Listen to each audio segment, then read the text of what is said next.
නමස්කාර වේවා දම්රුවනට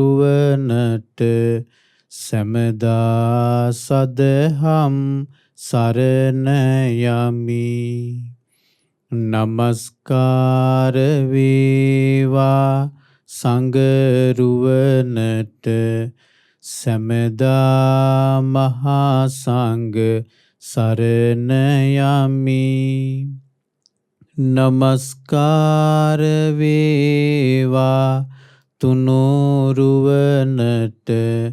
සැමදා තිසරණ සරණ යමි. සාදු සාදු සාදු. අපගේ ගුරු දේවෝත්තමෝ කල්යාණ මිත්‍රෝ පින්වත් ලොකු ස්වාමීන් වහන්සේට අප හැමදෙනාගේ ගෞරවාදර නමස්කාරය වේවා. සාදු සාදු සාදු. ශ්‍රද්ධාවන්ත වාසනාවන්ත පින්වත්නි, විදර්ශනා ධර්ම දේශනා මාලාවේ තවත් දවසේ අපි සූදානම් වෙන්නේ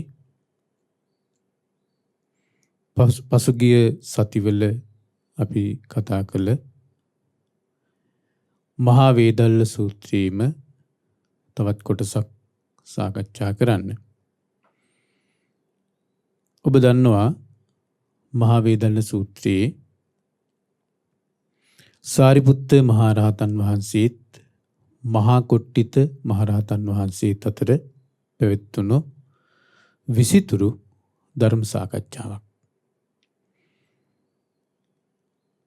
ඒ ධර්ම සාකච්ඡාවේ අපි නිවන් මගට වමනා කරන බොහෝ දහම් කරුණු අඩංගු වෙලා තිබෙනවා.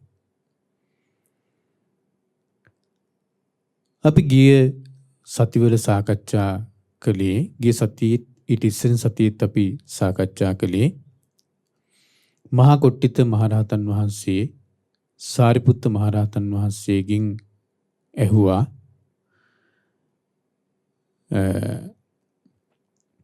කුමන අංගයන්ගෙන් අනුග්‍රහ ලබන සම්මාදිට්ඨිය තුලින්ද චේතෝ විමුක්ති ඵලයත් ප්‍රඥා විමුක්ති ඵලයත් ඇති කරලා දෙන්නේ කියලා.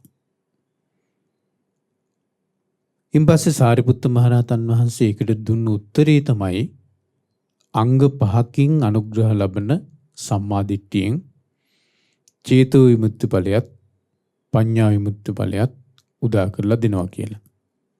ඒ අංග 5 ගැන අපි සාකච්ඡා කරමින් ඉන්නේ. එයින් පළවෙනි අංගය තමයි අපි සාකච්ඡා කරමින් ඉන්නේ. ඒතට මේ පළවෙනි අංගයට මම ටිකක් වැඩිපුර කාලයක් ගන්නෙ. ඒක ප්‍රධාන දෙයක් නිසා මේ නිවන් මඟ දියුණු කර ගැනීම පිණිස. ඒ තමයි සීලය. සීලය පින්වත්නි ආර්ය අෂ්ටාංගික මාර්ගයේ කොටස් 3කට බෙදලා ගත්තාම සීල සමාධි ප්‍රඥා කියලා. ඒකෙන් පළවෙනි කොටස සීලය. සම්මා වාචා සම්මා කම්මන්ත සම්මා ආජීව කියන ආර්ය අෂ්ටාංගික මාර්ගයේ තියෙන ප්‍රධාන අංග 3 අඩංගු වෙලා තියෙන්නේ මේ සීලය කියන කොටසට. ඒක නිසා සීලය මේ නිවන් මාර්ගයේ ප්‍රධාන මාතෘකාවක්. ඔබ දන්නවා දෙවි කෙනෙක් බුදුරජාණන් වහන්සේගෙන් එක දවසක් ඇවිල්ලා අහනවා අන්තෝ ජටා බහි ජටා ජටාය ජටිතා පජා තන්තං ගෝතම පුච්චාමි කෝ ඉමං විජටේ ජටං කියන. ඇතුළතත් ගැට පිටතත් ගැට මේ සත්ව ප්‍රජාව ගැට ගැහිමින් අවුලෙන් අවුලට පත් වෙලා තිබෙන්නේ සිටින්නේ. ශ්‍රමණ ගෞතමයන් වහන්සේ මම ඔබෙන් අහනවා මේ ගැටි නැත්නම් මේ අවුල ලියා ගන්නේ කවුද කියලා. බුදුරජාණන් වහන්සේ වෙලාවේ දුන්න උත්තරේ තමයි සීලේ පතිට්ඨාය නරෝ සපඤ්ඤෝ චිත්තම් පඤ්ඤංච භාවයන් ආතාපි නිපකෝ බික්කු සෝ ඉමං විජිතේ ජටං කියන. සීලේ පතිට්ඨාය නරෝ සපඤ්ඤු. බුද්ධිමත් තැනැත්තා ප්‍රඥාවන්ත තැනැත්තා සීලේ පිහිටලා සීලේ පතිට්ඨාය නරෝ සපඤ්ඤු. චිත්තම් පඤ්ඤංච භාවයන් සිතත් ප්‍රඥාවත් වඩනෝ භාවයන් වඩනෝ. ආතාපි නිපකෝ බික්කු කෙලෙස් තමන වීරියෙන් යුක්ත තැනට සුදුසු නුවණින් යුක්ත ඒ භික්ෂුව තමයි කිව්වා සෝයිමං විජිතේ ජටං මේ අහුල් ලියා ගන්නෙ. එහෙනම් ඔන්න එතනත් භාග්‍යතුන් වහන්සේ මේ සීල සමාධි ප්‍රඥා කියන එක තමයි විස්තර කරන්නේ. සීලේ පතිට්ඨය නරෝ සපඤ්ඤු චිත්තම් පඤ්ඤංච භාවයන්. සීලේ පිහිටලා සිතත් සිත කියන්නේ සමාධිය. සමාධියත් ප්‍රඥාවත් වඩනවා කියලා. එහෙම ගත්තත් මේ සීලය කියලා කියන්නේ ප්‍රධාන දෙයක් මේ නිවන් මඟ තුල. ඉතින් අපි සාකච්ඡා කළා ඒ සීලේ යටතේ ප්‍රාතිමෝක්ෂ සංවර සීලය ගැන අපි සාකච්ඡා කළා දීර්ඝ වශයෙන්. ඊළඟට අපි සාකච්ඡාවට ගත්තේ ආජීව පාරිශුද්ධ සීලය. ආජීව පාරිශුද්ධ සීලය කියලා කිව්වේ ආජීවය එහෙමත් නැත්නම් ජීවිකාව පිරිසිදු කර ගැනීම. ඒක සීලයටයි. ආජීව පාරිශුද්ධ සීලය. ඒක තමයි අපි සාකච්ඡා කරගෙන හිටියේ පසුගිය සතියේ. එහිදී මම ඔබට විස්තර කළා කියා දුන්නා භික්ෂුන් වහන්සේලාට විශේෂයෙන්ම ආජීවයේ පිරිසුදු කරගත යුතුයි භික්ෂුන් වහන්සේලා විසින්. එතකොට බුදුරජාණන් වහන්සේ ගැන විශේෂයෙන්ම අවස්ථා ගණනාවක දේශනා කළා තිබෙනවා භික්ෂුන් වහන්සේලාගේ ආජීවය ගැන. භික්ෂුන් වහන්සේලාට ප්‍රධාන වශයෙන් තමන්ගේ ජීවිතයට ජීවිත පැවැත්මට වමනා කරන්නේ සිව්පසය, චීවර, පිණ්ඩපාත, සේනාසන, ගිලානප්පත්ති. චීවර කිව්වේ සිවුරු, පුරවන සිවුරු චීවර. පිණ්ඩපාත කියලා කිව්වේ ආහාර. සේනාසන කියලා කිව්වේ වාසස්ථාන, කුටි සෙනසුන්. ගිලානප්පත්ති කිව්වේ බෙහෙත්. ඒ තමයි මූලික අවශ්‍යතා 4 භික්ෂුන් වහන්සේලාගේ. එතකොට ওই මූලික අවශ්‍යතා 4ට අමතරව භික්ෂුන් වහන්සේ නමකට තව උමනා වෙන්නේ බොහෝම ටිකයි. චීවර, පිණ්ඩපාත, සේනාසන, ගිලානප්පත්ති කියන මේ මූලික අවශ්‍යතා 4ට අමතරව භික්ෂුන් වහන්සේලාගේ කෙනෙකුගේ තව අවශ්‍යතා බොහෝම අල්පයි. බොහෝම ටිකයි. ඊට වඩා ගොඩාක් අවශ්‍යතා තියෙනවා නම් භික්ෂුන් වහන්සේ නමකට ඒක භික්ෂුත්වයේ පිළිබඳ හරියට අඳුනා නොගැනීම නිසා වෙච්ච එකක් වෙන්න ඕනේ. දැන් භාග්‍යතුන් වහන්සේ කාලේ බොහෝම සරලයි. ඒ භික්ෂුන් වහන්සේලා බොහෝම සරලයි. ඒතරේ සරල භික්ෂු පැවැත්මට උමනා වුණේ චීවර. ඒ චීවරත් ඔබ දන්නවනේ බුදුරජාන් වහන්සේ කාලේ බුදුරජාන් වහන්සේ පවා වර්ණනා කළේ පාංශකූල චීවරය. ඒ බුදුරජාන් වහන්සේ අනුදැන වදාලා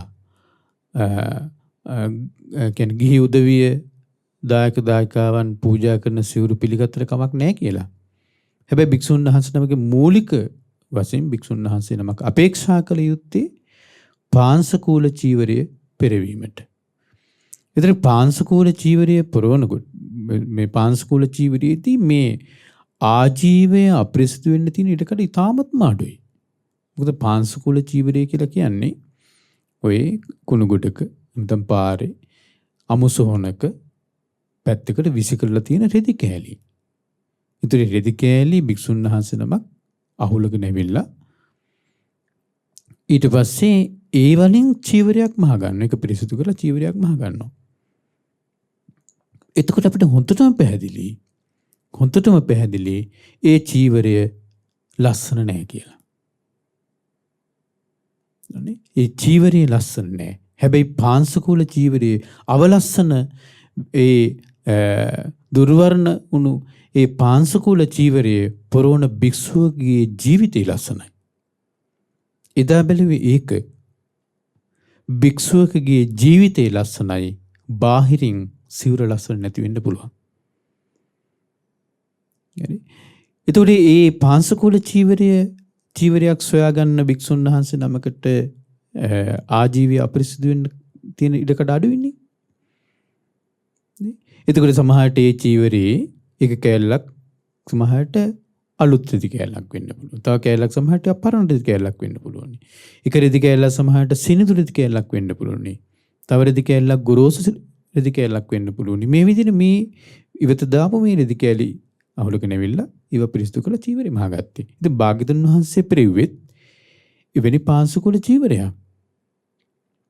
මහා කාශ්‍යප මහ රහතන් වහන්සේ පෙරෙව්වෙත් එවැනි පාංශකූල චීවරය. ඉම්බතව බොහෝ භික්ෂුන් වහන්සේලා ඒ වගේ පාංශකූල චීවර පෙරෙව්වා. ඉම්පස්ස බුදුරජාණන් වහන්සේ භික්ෂුන් වහන්සේලාට චීවර පිළිගන්න අවස්ථාව දුන්නා. ඒ චීවර පිළිගන්න අවස්ථාව දුන්නාට පස්සේ ඒ චීවරේ පවා බුදුරජාණන් වහන්සේ භික්ෂුන් වහන්සේලාට හදාගන්න කිව්වේ, සකස් කරගන්න කිව්වේ චීවරේ කෑලි කෑලි වලට කපලා. ඒ රෙද්ද මේ කෑලි කෑලි වලට කපලා ඒක මූට්ටු කරගෙන. ඒකේ අරමුණු කිහිපයක් තිබුණා. එකක් තමයි ඒ චීවරය සකස් කරගත්තට පස්සේ සාමාන්‍ය කෙනෙකුට ඒ රෙද්ද ගත්තට වැඩක් නැහැ. ඒක කෑලි වලට කපලා මූට්ටු කරපු එකක්. පොඩි පොඩි කෑලි වලට කපලා මූට්ටු කරපු එකක්. එතකොට සාමාන්‍ය කෙනෙක් මේ රෙදි සොරකම් කරන්න එන්නේ නැහැ. මොකද අරක වැඩක් නැහැ ඊට පස්සේ. ඊළඟ ප්‍රධාන දේ තමයි චීවරයේ අගය අඩු කිරීම. හරි? චීවරයේ අගය අඩු කිරීම. භික්ෂුන් වහන්සේ නමක් පුරවන චීවරය මෙච්චර වටිනවා කියලා අගය කිරීමට ලක් කළ යුතු නැහැ. ඊපස්සේ භික්ෂුන් වහන්සේ නමක් චීවරයේ විවිධ මේ රෙදි කෑලි පාංශකූල චීවරයේ විවිධ පාටවල රෙදි කෑලි සමහරට ගන්නවා ඇති. ඊට පස්සේ ඒවා ගෙනල්ලා මහල වෙලා ඒක පඳු පොවනවා. පඳු පොවනකොට අර චීවරය දුර්වර්ණ වෙනවා. හරි? දුර්වර්ණ වෙනවා. ඒතර අලුතින් රෙදි අරගෙන සුදු රෙදි අරගෙන චීවරයක් මැහුවත් සකස් කළත් ඒකත් පඳු පොවන්න ඕනි. පඳු පොවනකොට වෙන්නේ චීවරය දුර්වර්ණ වෙන එක. ලස්සන වෙන එක නෙවෙයි. දැන් සමහරට මේ පඳු පොවනවා කියන්නේ චීවරයේ සිවුර ලස්සන කිරීම. බුදුරජාන් වහන්සේ අරමුණ චීවරය දුර්වර්ණ කිරීම. අවලස්සන කිරීම. අවලස්සන කිරීම, දුර්වර්ණ කිරීම අරමුණ. ඒතර දුර්වර්ණ කරාට පස්සේ ඒ චීවරේ දුර්වර්ණයි. හැබැයි ඒ දුර්වර්ණ චීවරේ පුරවන භික්ෂුවගේ ජීවිතේ වර්ණවත්. ඒ ජීවිතේ වර්ණවත්. අද සමහරට චීවර හදාගන්නේ ලස්සනට සමහරට මේ දිලිසෙන රෙදි වලින්. හරි? එහෙම නැත්නම් ලස්සනට කෑලි ගොඩක් කපලා ලස්සන කරලා. අද ඒ චීවරේ ලස්සනයි, භික්ෂුවගේ ජීවිතේ ලස්සන නැහැ. එදා චීවරේ අවලස්සනයි, චීවරේ දුර්වර්ණයි, භික්ෂුවගේ ජීවිතේ ලස්සනයි, ජීවිතේ වර්ණවත්. ඊට පස්සේ පින්වත්නි චීවර පිණ්ඩපාතේ කියලා කිව්වේ පිණ්ඩපාතයේ භාග්‍යතුන් පිණ්ඩපාත කියන ආහාරය. එතකොට භික්ෂුන් වහන්සේ නමක් බුද්ධ ශාසනය පැවිදි වෙලා අපේක්ෂා කළ යුත්තේ ගෙපිලි වලින් ගයක් ගානේ පිටුපසිඟා වැඩලා පිණ්ඩපාතේ වැඩලා දානීය වැළඳීමයි.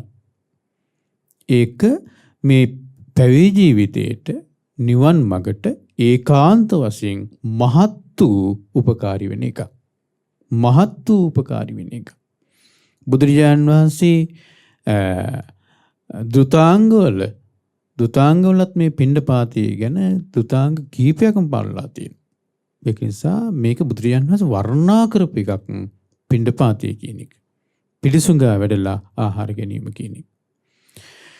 එතකොට මේ පිළිසුඟා වැඩලා ආහාර ගන්නකොට භික්ෂුන් වහන්සේ තමන්ගේ පාත්‍රයට ලැබෙන දෙයක් පිළිගන්නවා. ලැබෙන දෙයක් පිළිගන්නවා. එතකොට පිළිසුඟා වැඩිීමේදී පවා භික්ෂුන් වහන්සේට එක නීති පනවලා තියෙනවා. විනී නීති පනවලා තියෙනවා. අපිට දැන් ගයක් ගන්න පිණ්ඩපාතේ වඩිද්දී ඒ ගෙදරට ගිහිල්ලා පිණ්ඩපාතේ ඉල්ලන්න බෑ භික්ෂුන් වහන්සේ නමකට. භික්ෂුන් වහන්සේ නමකට පිණ්ඩපාත ඉල්ලන්න බෑ. ඊළඟට ගෙදරකට ගිහිල්ලා පිණ්ඩපාති වඩන ස්වාමීන් වහන්සේ නමක්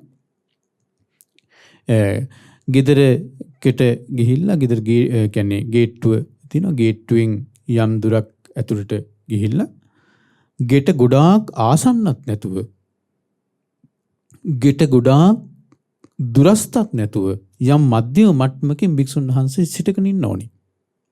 ඒ සිටගෙන ඉන්නකොට භික්ෂුන් වහන්සේ වටපිට බල බල උකුළු මුකුළු කර කර ඉන්න බෑ. ඊන් පස්සේ අපි හිතමු මේ භික්ෂුන් වහන්සේ ඒ ගේ ඉස්සරහා ඊළඟ සිටගෙන සිටිද්දී පාත්‍රය අරගෙන ඒ ගෙහිමියන් ඒ භික්ෂුන් වහන්සේ දැකලා දානි පිළිගන්නුවොත් හොඳයි. පිළිගන්නුවොත් හොඳයි. අපි හිතමු දැක්කේ නැහැ කියලා. භික්ෂුන් වහන්සේ පිණ්ඩපාතේ වැඩලා ගේ ඉස්සරහා ඉන්නවා. අර ගෙදර හිමියන් දකින්නේ නැහැ. ගෙදර කවුරුත් දකින්නේ නැහැ. එතකොට ඒ භික්ෂුන් වහන්සේ යම් කාලයක් ඒකත් මද කාලයක් නෙවෙයි බොහෝ කාලයක් නෙවෙයි යම් පුංචි කාලයක් ඉඳලා ආපහු හැරිලා ඉන්න ඕනි. එහෙමතුව ඒ ගෙහිමියන් ගෙදර උදවිය මා පිණ්ඩපාතේ වැඩලා කියලා දැනගනිත්වා කියන අදහසින් සද්දයක්වත් කරන්න බෑ. කතා කරන්න බෑ.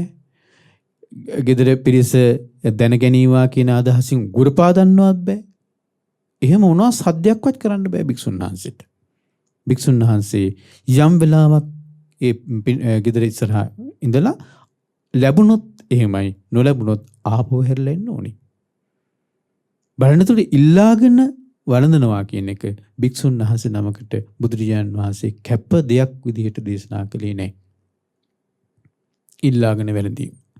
ඉල්ලාගෙන වළඳන්න පුළුවන් ඥාති කෙනෙකුගෙන් පුදුවනි ඉල්ලාගෙන වළඳන්න. ඥාති කෙනෙකුගෙන්. වෙන කෙනෙකුගෙන් ඉල්ලාගෙන වළඳන්න බෑ භික්ෂුන් වහන්සේ නමකට. හරි. එතකොට මේ විදිහට මේ පිණ්ඩපාතේ සම්බන්ධයෙන් බුදුරජාණන් වහන්සේ නොඑක ආකාරයෙන් යම් සීමාවල් පනවලා තියෙනවා. පිණ්ඩපාතේ සම්බන්ධයෙන්.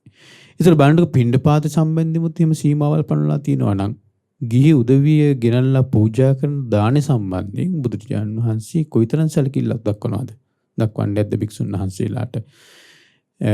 එතකොට ඒකෙත් භික්ෂුන් වහන්සේලා ඒ ලැබෙන ආහාරයක් ගිහි උදවිය ගෙනල්ලා පූජා කරන්න යමක්ද ලැබෙන ආහාරයක් වළඳන්න ඕනි.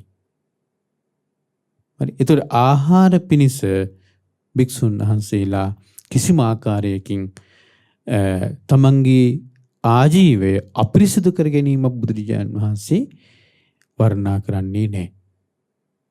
ආහාර සම්බන්ධයෙන්.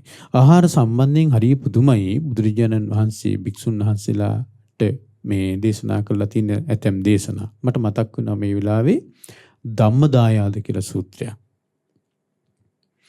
මජ්ක්‍ධිම නිකායේ ධම්මදායාද කියන සූත්‍රයේ බුදුරජාණන් වහන්සේ දේශනා කරනවා ධම්මදායාදෝ භික්ඛවේ විහෙරත මා ආමිෂ දායාදෝ. මහණෙනි ධර්මයේ දායාද කරගෙන වාසය කරන්න ආමිෂයේ දායාද කරන වාසය කරන්න එපා. ධර්මයේ දායාද කරගන්න කියනවා ආමිෂයේ දායාද කරගන්න එපා කියනවා. ආමිෂය කිව්වේ ওই දානමාන ගිලම්පස වෙන සැප පහසුකම් ඒ වගේ දේවල්. ඒ වගේ දේවල් දායාද කරගන්න කල්පනා කරන්න එපා කියනවා. ධර්මයේ දායාද කරගන්න කියනවා. ඒකෙදි හරිය ලස්සන දෙයක් බුදුරජාණන් වහන්සේ දේශනා කරනවා. මම ඔබට කියා දෙන්නම්. ඉතින් ඔබට මේක ආහාර සම්බන්ධයෙන් අපි සිටිය යුතු ආකාරය ගැන යම් චිත්‍රයක් ගිහි පැවිදි සියලු දෙනාට තේරුම් ගන්න පුළුවන් වෙයි කියලා මම කල්පනා කළා. බුදුරජාණන් වහන්සේ ඒ සූත්‍රයේ දේශනා කරනවා මහණෙනි භික්ෂුන් වහන්සේලා දෙනමක් මා මුණ ගැහෙන්න වඩිනවා. දැන් බුදුරජාණන් වහන්සේ මේ යම් දෙයක් මේ යම් සිද්ධියක් භික්ෂුන් වහන්සේලාට දේශනා කරනවා යමක් පැහැදිලි කිරීම පිණිස. මහණෙනි භික්ෂුන් වහන්සේලා දෙනමක් මා මුණ ගැහෙන්න වඩිනවා මා වෙත. ඒ වෙලාවේ මම පිණ්ඩපාතී කරගෙන ඇවිල්ලා මම දානි වළඳලා අවසන් කරලා ඉන්නේ. මා පිණ්ඩපාතයේ කරගෙන ආපු දානේ කොටසක් තව ඉතුරු වෙලා තියෙනවා. දානේ වළඳන්නත් තව වෙලාවක් ඉතුරු වෙලා තියෙනවා. අර භික්ෂුන් වහන්සේලා මා වෙත වැඩියට පස්සේ මා ඒ භික්ෂුන් වහන්සේලාගෙන් අහනවා මහණෙනි ඔබලා දානේ වළඳලාද ඉන්නේ කියලා. එතකොට මේ භික්ෂුන් වහන්සේලා දෙනම මට උත්තර දෙනවා ස්වාමීනි භාග්‍යතුන් වහන්සේ අපි දානේ වළඳලා නැහැ. එතකොට මම මේ භික්ෂුන් වහන්සේලාට දේශනා කරනවා මහණෙනි මම පිණ්ඩපාතේ කරගෙන ඇවිල්ලා මම දානි වළඳලා ඉවර කරලා ඉන්නේ. මා පිණ්ඩපාතේ කරගෙන ආපු දානේ තව කොටසක් ඉතුරු වෙලා තියෙනවා. මහණනි දානි වළඳන්න වෙලාවක් තියෙනවා. ඔබ තමම දානි වළඳලා නැහැ. ඔබ නොවැළඳුවොත් මේ දානේ විසි කරනවා. විසි කරන්නත් වෙනවා. මහණෙනි කැමතිනම් දානේ වළඳන්න කියලා. තිරනට ඔබට කිව්වද? බුදුරජාණන් වහන්සේ දේශනා කරන මහණෙනි කැමතිනම් දානේ වළඳන්න. එක බුදුරජාණන් වහන්සේ දේශනා කරන මහණෙනි එක භික්ෂුවක් කල්පනා කරනවා කියනවා භාග්‍යවතුන් වහන්සේ පිණ්ඩපාතේ කරගෙන ඇවිල්ලා දානේ වළඳලා ඉවරයි. ඉතුරු වෙච්ච දානෙත් තියෙනවා. අපි දානේ වළඳලා නැහැ. බඩගින්න ඉන්නේ. එතකොට බුදුරජාණන් වහන්සේ දේශනා කරනවා මේ දානේ අපි නොවැළඳුවොත් විසි කරනවා කියලා. ඒක නිසා බුදුරජාණන් වහන්සේ දේශනා කරනවා කැමැතිනම් මහණනි දානේ වළඳන්න කියලා.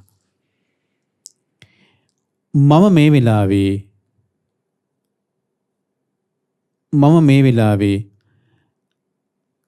දානී වළඳලා කුසගිනි නිවා ගන්නවා. දානි වළඳලා කුසගිනි නිවාගෙන සූපහසුවෙන් ඉන්නවා කියලා එක භික්ෂුන් වහන්සේ නමක් කල්පනා කරනවා කියලා කියනවා. අනිත් භික්ෂුන් වහන්සේ කල්පනා කරනවා කියනවා බුදුරජාණන් වහන්සේ දේශනා කරනවා අනිත් භික්ෂුන් වහන්සේ මෙහෙම කල්පනා කරනවා. කොහොමද? භාග්‍යවතුන් වහන්සේ පිණ්ඩපාතේ කරගෙන ඇවිල්ලා දානි වළඳලා ඉවර කරලා ඉන්නේ. ඉතුරු වෙච්ච දානෙත් තියෙනවා. දානි වළඳන්න වෙලාවක් තියෙනවා. අපි දානි වළඳලා නැහැ. අපි බඩගින්න ඉන්නේ. බුදුරජාණන් වහන්සේ අපිට දේශනා කරනවා මහණනි කැමැතිනම් මේ දානි වළඳන්න කියන. හැබැයි බුදුරජාණන් වහන්සේ දේශනා කළා තිබෙනවා ආමිෂයේ දායාද කරගන්න එපා ධර්මයේ දායාද කරගන්න කියලා. මම මේ වෙලාවේ ආමිෂයේ දායාද නොකරගෙන ධර්මයේ දායාද කරගන්නවා. මම මේ දානේ වළඳන්නේ නැතුව ධර්මීය පුරුදු කරනවා කියලා ඒ භික්ෂුන් වහන්සේ දානි වළඳන්නේ නැතුව ඉන්නවා. බුදුරජාණන් වහන්සේ දේශනා කරන මහණෙනි මම වර්ණනා කරන්නේ පළවෙනි භික්ෂුන් වහන්සේ නෙවෙයි දෙවෙනි භික්ෂුන් වහන්සේ. බලන්න. දැන් අපි නම් කල්පනා කරන්නේ කොහොමද? අපි නම් කල්පනා කරන්නේ ඔබ කල්පනා කරන්න බලන්න ඔබ ඒ වෙලාවේ ඔබ ගන්න තීරණය මොකක්ද? බුදුරජාණන් වහන්සේ දාන වළඳලා ඉවරයි. ඊටු දානෙත් තියෙනවා. ඊන් පස්සේ අපි දාන වළඳලා නැහැ. අපි ආහාර අරන් නැහැ. ඊන් පස්සේ බුදුරජාණන් වහන්සේ දේශනා කරන මේ ආහාරය ඉතුරු වෙච්ච ඒවා ඔබ මේ ප්‍රයෝජන ගත්තම විසි කරන්න වෙනවා. නිසා කැමතිද මේ ආහාරට ගන්න කියලා කියනවා. එතකොට ඔබ කල්පනා කරන්නේ නැද්ද? ඔක්කොටම මුලින් බඩගින්න නිවාගෙන ඉන්න එපා. අපි හැම වෙලාවෙම ගන්න අර ඒකනේ. හැම වෙලාවෙම ගන්න අපි අර ඒකනේ. අර බුදුරජාණන් වහන්සේත් එක වෙලාවක දේශනා කරනවානේ බඩගින්න ඉන්න කෙනෙකුට ආහාර දීලා ඉවිල්ලා බණ කියන්න කියලා. අපි අන්නේ ඒ වගේ දේවල් ගන්නවා පටස් ගාලා. ඒ වගේ දේවල් පටස් ගාලා ගන්නවා. ඊපස්සේ අපි කියනවා ඊට පස්සේ අපි අර වර්ධවා තේරුම් ගත්තවත් තියෙනවානේ මොනවද? සබ්බේ සත්තා ආහාරට්ටිතික. සීල සත්‍යෝ ආහාරයෙන් යැපති කියලා. ඒතර ඒක අපි සාමාන්‍ය ඒව ගන්නේ ඔක්කොම ඉතින් කාලෙින් දෙපේ ඔක්කොටම ඉස්සරලා. ඔක්කොටම වඩා ලොකු ඉන්නේ කෑම. බුදුරජාණන් වහන්සේත් කියලා තියෙන කෑම තමයි එක කියලා. ඒතර අපි අර ඒ වගේ දේවල් තමයි ගන්නේ. අර ඒ වගේ දේවල් ගන්න මෙන්න මේ මෙතන තියෙන දහම් අර්ථය අපි වටහා ගන්නෑ සමහර විට. බුදුරජාණන් දේශනා කරන මහණෙනි මම පළවෙනි භික්ෂුව නෙවෙයි වර්ණනා කරන්නේ දෙවෙනි භික්ෂුවයි. එයි ඒ භික්ෂුව කල්පනා කළා මම ආමිෂී දායාද කරගන්නේ නැහැ. මම ධර්මයේ දායාද කරගන්නවා කියලා. කොහොමද ධර්මයේ දායාද කරගන්නේ? ධර්මයේ දායාද කරගන්නේ බුදුරජාණන් වහන්සේම දේශනා කළා තිබෙනවා සබ්බාසව සූත්‍රයේ ඉවසීමෙන් ප්‍රහාණය කළ ආශ්‍රව අත්තිබික්කවේ ආසවා අදිවාසනා පහතබ්බා. මහණි ආශ්‍රව කොටසක් තිබෙනවා අදිවාසනයෙන් එහෙමත් නැත්නම් ඉවසීමෙන් ප්‍රහාණය කළ යුතු ආශ්‍රව කොටසක් තියෙනවා. මොකද්ද? සීතං උන්හං jigaccha පිපාසා දංස මකස වාතාතප සිරින් සප සම්පස්සානං දුරුත්තානං දුරාගතානං වචනපතානං uppannānaṁ sārīrikānaṁ වේදනානං තිප්පානං කරානං කටුකානං අසාතානං පානහරානං. බුදුරජාණන් දේශනා කරන්නේ මේ සබ්බාස සූත්‍රයේ මහන්නේ ඉවසීමෙන් ප්‍රහාණය කළ ආශ්‍රව කොටසක් තිබේ. ඒ තමයි මොකද්ද? සීතං සීතල ඉවසලා ප්‍රහාණය කරන්න ඕනි. ඉවසීමෙන්. උන්හං ඒ කියන්නේ සීතල ඉවසීමෙන් ප්‍රහාණය කරන්න ඕන කියලා කියන්නේ අපිට සීතලක් වෙනකොට අපි කරන්නේ මොකද්ද? සීතලක් වෙනකොට අපි කරන්නේ ඒ සීතලට ප්‍රතිවිරුද්ධව අපි ජර්සි අඳිනක. ප්‍රෝගන්න එක හොඳට. හරි. එහෙම නැත්නම් සීතල ප්‍රදේශයේ අතහැරලා යන එක. එහෙම නැත්නම් කාමරේ උණුසුම් කරගන්න එක. හරි. ඒතර අපේ පිළියම් ඒවා අපි බුදුරජාණන් දේශනා කරන සීතල ඉවසීමෙන් ප්‍රහාණය කළ ආශ්‍රවයකි. උන්නම් උස්නේ ඉවසීමෙන් ප්‍රහාණය කළ ආශ්‍රවයකි.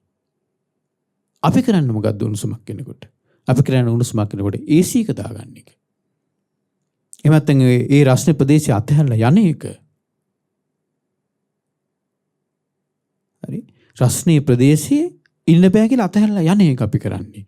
හැබැයි බුදුරජාණන් දේශනා කරන ඌස්නය ඉවසීමෙන් ප්‍රහාණය කළ ආශ්‍රවයකි. සීතං උන්නම් jigacchාව කියලා කියන්නේ බඩගින්න. බඩගින්න ඉවසීමෙන් ප්‍රහාණය කළ ආශ්‍රවයක්. අපි කරන්නේ බඩගින්න එනකොට ආහාර ගන්න එපා කියන එක නෙවෙයි මේ කියන්නේ. හැබැයි බඩගින්න නිසා ආශ්‍රවයන් වැඩෙනවා නම් කෙලස් වැඩෙනවා නම් ඒ කෙලස් වැඩෙන එක ආහාර ගත්තා කියලා නතර වෙන්නේ නෑ. බඩගින්නට කෙලස් වැඩෙන එක.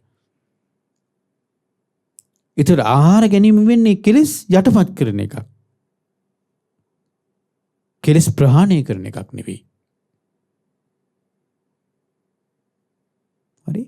දැන් බඩගින්න දැනෙනවා. බඩගින්න දැනෙනකොට දැන් ඔන්න බඩගිනි වේදනයි එකත් එක තරහ එනවා. සමහරට මේ රුස්සන්නේ තරහ එනවා. ඒකට මොන හරි කියපුවම සමහර විට ඒකට මේ තරහ එනවා. හරි. දැන් මේ කිලිස් එවිස්සෙනවා බඩගින්නත් එක්ක. එතකොට අපි කරන්නේ කන ටිකක් හොයාගෙන කනවා. කනකොට අන්න අර දැන් සිතට සතුටුයි. හැබැයි බඩගින්න ඉවසන්න බැරි ගතිය, බඩගින්න කවට පස්සේ කිලිස් එන ගතිය නතර වුණේ නැහැ. ආපහු බඩගින්න එනකොට ආයමත් අර කෙලෙස් ඇවිස්සෙනවා. ආපහු බඩගින්න එනකොට ආයමත් තරහ එනවා. ආයමත් කෙලෙස් ඇවිස්සෙනවා. බුදුරජාණන් දේශනා කරන්නේ බඩගින්න ඉවසලා බඩගින්න තුලින් හටගන්න යම් කෙලෙස් ඇද්ද ඒවා ප්‍රහාණය කරන්න. හරි. ඉවසීමෙන් ප්‍රහාණය කරන්න. ඉවසීමෙන් ප්‍රහාණය. එතකොට ඔබට කොච්චර බඩගින්නක් ආවත් ඇත්තටම අපේ ජීවිතේ අපිට හැමදාම මේ ආහාර ලැබෙයි කියලා අපිට හිතන්න බෑ. දැන් ඔබට පේනවනේ දැන් කොහොමද අපේ රටේ තත්ත්වය කියලා. දැන් අපිට බඩගින්න ඉන්න වෙනවා සමහර විට. වේලක් දෙකක් තුන හතරක් වුණා සමහර විට අපිට හරියට ආහාරයක් නැතුව ඉන්න වෙන අවස්ථා යෙදෙන්න පුළුවන් ඉස්සරහට. කලින් ආහාර ගත්ත ක්‍රමයට අපිට ඒ ප්‍රමාණයට ඒ තරම් හොඳට අපිට ආහාර ගන්න බැරි වෙන කාලයක් එන්න පුළුවන්. එතකොට මොකද මිනිස්සු කරන්නේ? පාරට බහැලා කෑ ගන්න එක. එහෙමත් නැත්නම් ගෙන තියෙන එක. නැත්නම් බනින එක. එතකොට තව මොකද්ද වෙන්නේ? තවත් වෙන්නේ තවත් ද්වේෂයෙන්, තවත් අමනාපෙන්, තවත් කෙලෙස් වැඩි කෙලෙස් පෝෂණය වෙන එක. හරි. එතකොට ඔබ ඒ බඩගින්න ඉවසා ගන්නව පුරුදු කරලා තිබුණොත් එහෙම ඔබට යම් මට්ටමකට ඒ බඩගින්න නිසා ඇතිවෙන කෙලෙස් සංසිඳවා ගන්න ඔබට අවස්ථාව ලැබෙනවා. අපි දන්නේ නැහැ අපි ජීවිතේ ඉස්සරහට මොන වගේ දේවල් සිද්ධ වෙයිද කියලා. අපි සමහර විට මීට අවුරුදු 3-4කට ඉස්සර වෙලා හීනෙන්වත් නොහිතපු තත්ත්වයක්නේ අපේ රටේ ලැබිලා තියෙන්නේ. අපි හීනකින්වත් හිතුවේ නැහැ සමහර විට මීට අවුරුදු 3-4කට ඉස්සරලා මෙවැනි වාතාවරණයක්, මෙවැනි තත්ත්වයක් අපේ රටේ උදා වෙයි කියලා. නමුත් උදා වෙලා තියෙන හේතු නෙමෙයි, ඒකේ හේතු බලපානවා ඇති. නමුත් ඇති වෙලා තියෙනවා. ඒ තත්ත්වෙන් ඒකෙන් අපේ කෙලෙස් අවශ්‍ය ගන්න නැතුව කෙලෙස් අවශ්‍ය ගන්න නැතුව ඒක ඉවසන්නේ කොහොමද කියලා අපි කල්පනා කරලා බලන්න ඕනේ. ඒවට මේ ධම් කරුණු ඉතාමත්ම වැදගත් වෙනවා. ඉතාමත්ම වැදගත් වෙනවා. හරි. එතකොට බඩගින්න කියලා කියන්නේ එතකොට ඉවසීමෙන් ප්‍රහාණය යුතු ආශ්‍රවයක්. ඉවසීමෙන් ප්‍රහාණය. සමහරට අපිට ආහාර ලැබෙන්න පුළුවනි. ඒ ලැබෙන ආහාරයේ සමහර විට එච්චර රස එකක් නොවෙන්න පුළුවනි. රසින් අඩු වෙන්න පුළුවනි. අපිට මොකද්ද කළ යුත්තේ? අපිට ඉවසන්න වෙනවා. ඉවසන්න ඕනේ අපි. ඉවසුවේ නැත්නම් රස අඩුවීම තුළ කෙලෙස් උපදින්න පුළුවනි. අපිට ප්‍රමාණවත් තරම් ආහාරයක් නොලැබෙන්න පුළුවනි. අපි සම්මට වෙන දවස්වල බත් ඊට පස්සේ ඉන්දියාප් මේ දේවල් ඔක්කොම ගත්ත. බත් වලින් බත් වන්දලා ඉවරලා සමහරට අපිට කෙසෙල් ගෙඩි, ගස් ලැබු, ඇපල්, මින්දි දැන් මේ ගොඩාක් දේවල් තිබුණා වෙන්න පුළුවනි. ඊට පස්සේ සමහරට ඒ දාණයෙන් පස්සේ සමහරට කිරියකුත් අපි වැළඳුවා වෙන්න පුළුවනි. ඊට පස්සේ තව අපි ආහාර ද්‍රව්‍ය වැළඳුවා වෙන්න පුළුවනි. සමහරට ඒවා දැන් නොලැබෙන්න පුළුවනි. එතකොට මොකද්ද කළ යුත්තේ? ඒවා නොලැබෙනකොට ඒකත් ගැටිලා ද්වේෂය උපදවාගෙන එහෙම නැත්නම් වචන පිට කරන්නේ නම් සමහරට හිතින් ද්වේෂය ඇති කරගන්න. හිතින් කෙලෙස් උපදවාගෙන වාසය කරනවා. එහෙම නැතුව අපිට ඉවස ගන්න පුළුවන් නම් ඉවසන්න ඕනෙන්නේ මොනවා කරන්නද ඉතින් නෑනේ දැන් මේ ඔක්කොම කෑවනේ මේ දේශපාලච්ච මේ රට කෑවනේ කියලා නෙවෙයි ඉවසන්න ඕනෙන්නේ. එහෙම කළත් එතනක් තියෙන්නේ කෙලෙස් වල ඉන්නේ අපි. කෙලෙස් තුල අපි කෙලෙස් පෝෂණය කර සමහර දේශපාලඥයන්ට වෛර කර ඉන්නේ. මේ රට විනාශ කරන්න කියලා සමහරට එහෙම කට්ටියට වෛර කර ඉන්නේ. එහෙම නෙවෙයි. ඉවසන්නේ ඊළඟට තියෙන අපිට කතා කරන්න තියෙන ප්‍රත්‍ය සම්නිස්සිත සීලයේ ඊළඟට අපිට කතා කරන්න තියෙන ප්‍රත්‍ය සම්නිස්සිත සීලය. එතකොට එතනදී අපි ප්‍රතිවේක්ෂා කරනවා ආහාරය කුමක් උදෙසාද කියලා. මම ගන්න ආහාරය කුමක් උදෙසාද මම ගන්නේ? ඒ ආහාරයෙන් මට ඇති කරලා දෙන්න මොකක්ද? ඒ ටික ඇති කරලා දෙනවා නම් යම් ආහාරයකින් බුදුරජාණන් වහන්සේ දේශනා ඒක ප්‍රමාණවත්. එතනින් සෑහීමකටපත් වෙන්න. හරි. එතකොට ඒ ගැන හිතලා අපිට පුළුවන් නම් කෙලෙස් උපදින එක කෙලෙස් ඇවිස්සෙන එක වළක්වා ගන්න. ඒක තමයි දක්ෂතාවය. ගිහි පැවිදි ભેදයකින් තොරව. ඒක තමයි දක්ෂතාව.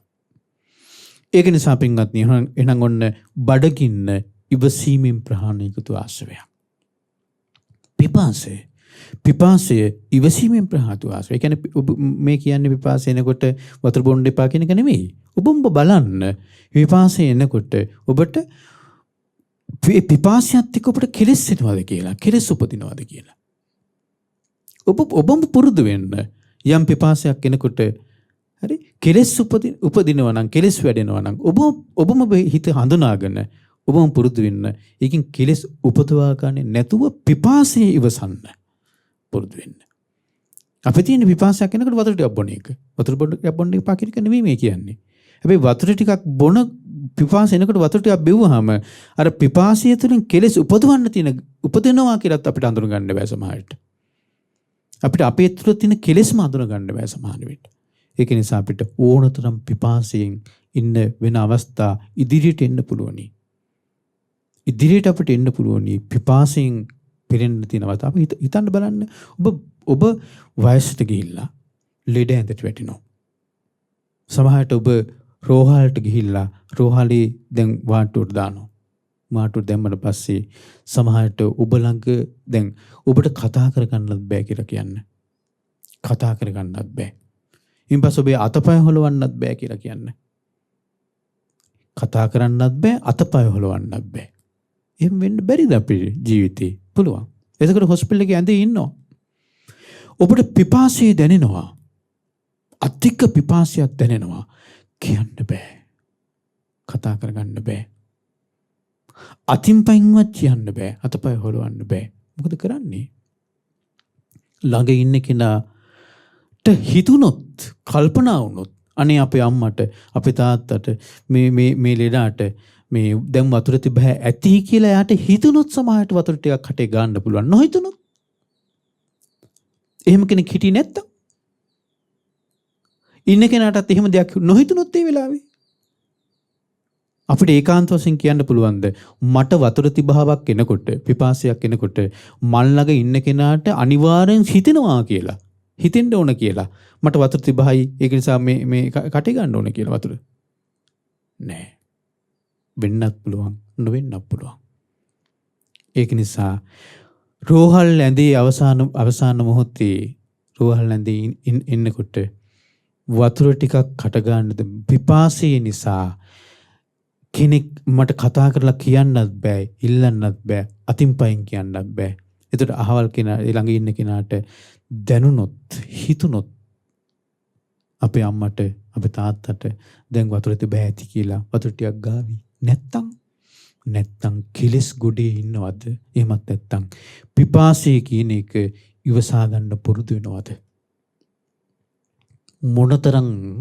මොනතරම් පිරිස ඒ අවසාන කාලේ අවසාන අවස්ථාවේ සමහරට පිපාසය නිසා කෙලස් උපදවාගෙන කෙලස් අවුස්සාගෙන නිරේ යනවා ඇත්ත. පෙරේත ලෝකවල යනවා ඇත්ත. නොයෙක් තරහින් අමනාපෙන් යක්ෂයෝ යක්ෂණී වෙලා ඉපදෙනවා ඇත්ත. මොනතරම් පිරිස්.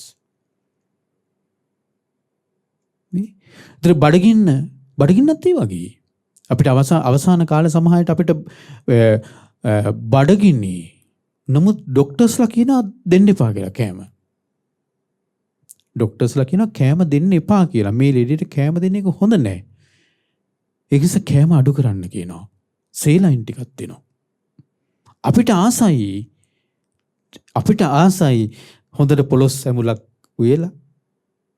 හරි. මාළු ටිකක් බැදලා පොල් සම්බලයක් හදලා හොඳට ටිකක් ලුණු මිරිස් ඇතුව කැකුළු බට්ටියක් උයලා අපිට කන්න ආසයි සමහරට.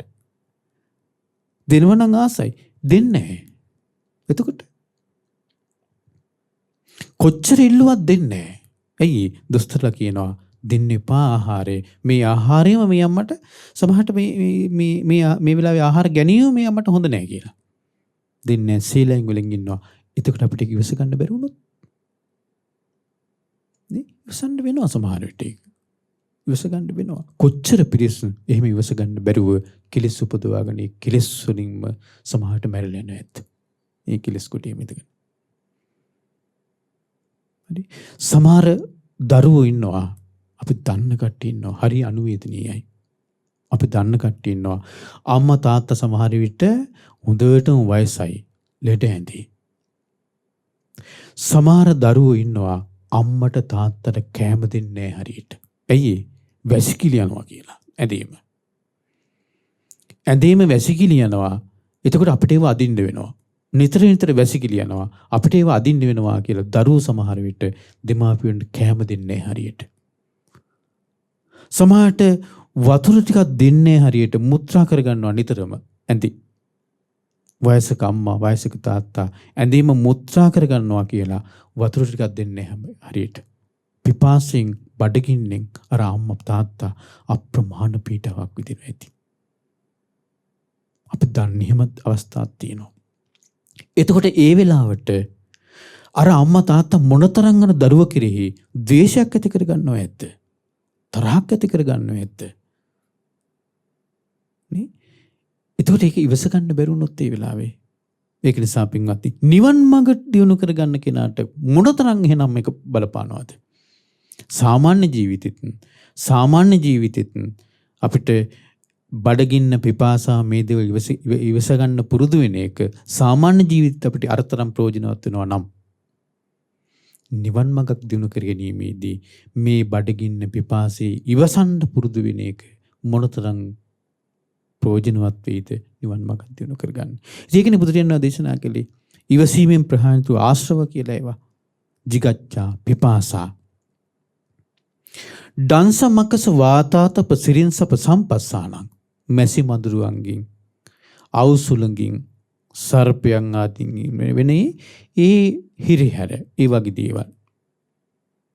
හරි අපි තු මැස්සෝ මදුරුවෝ ඉන්නවා. සමහරට මදුරුවෝ ඉන්නකොට මදුරුවන්ට පිළියමක් විදියට මදුරු නගරය අපත් කරගන්න එපා කියන එක නෙවෙයි මේ කියන්නේ.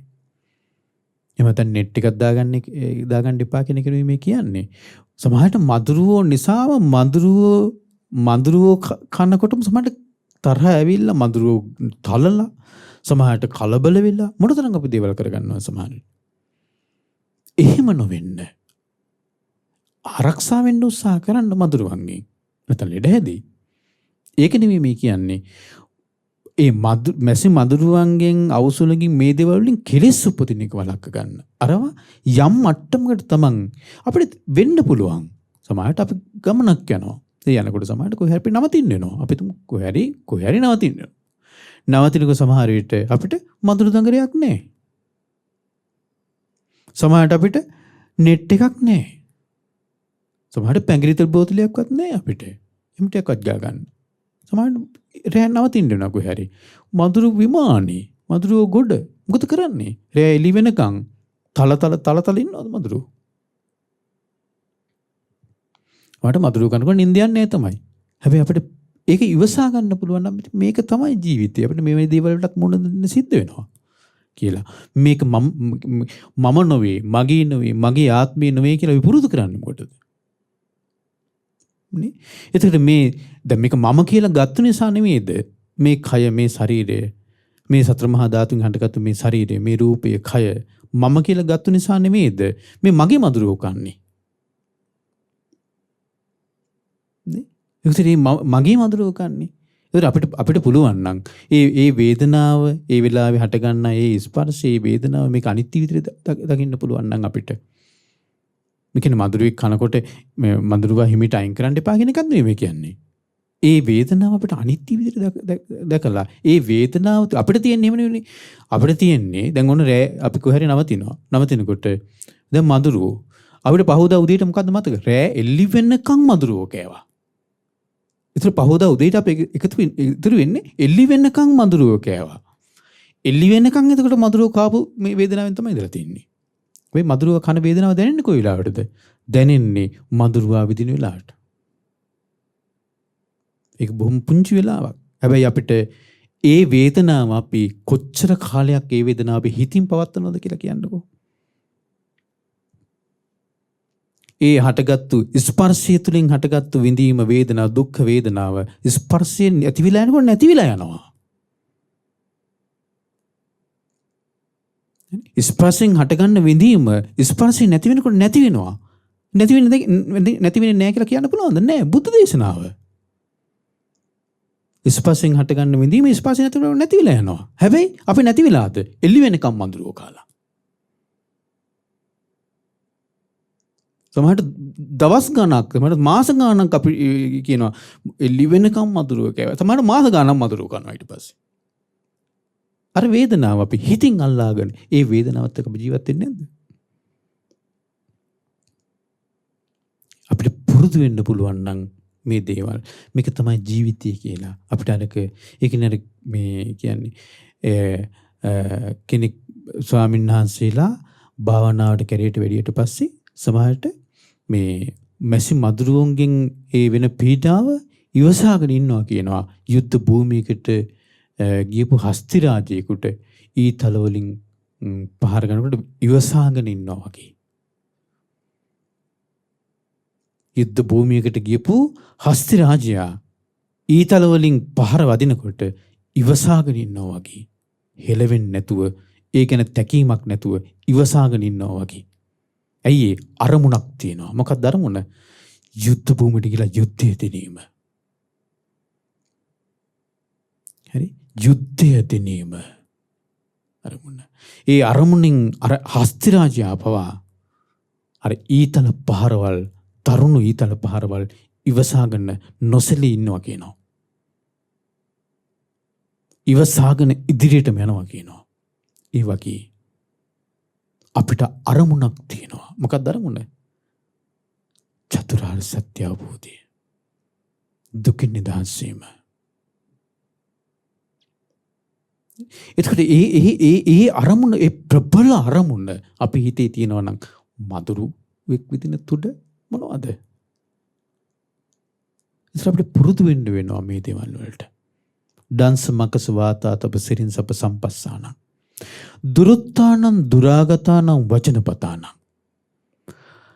නපුරු ලෙස කියන ලද වචන, ඇනුම් බැනුම්, නින්දා අපහාස, මේ වගේ දේවල් ඒවා ඉවසන්න කියනවා. ඉවසීමෙන් ප්‍රහාණය කරන්න කියනවා. ඒවා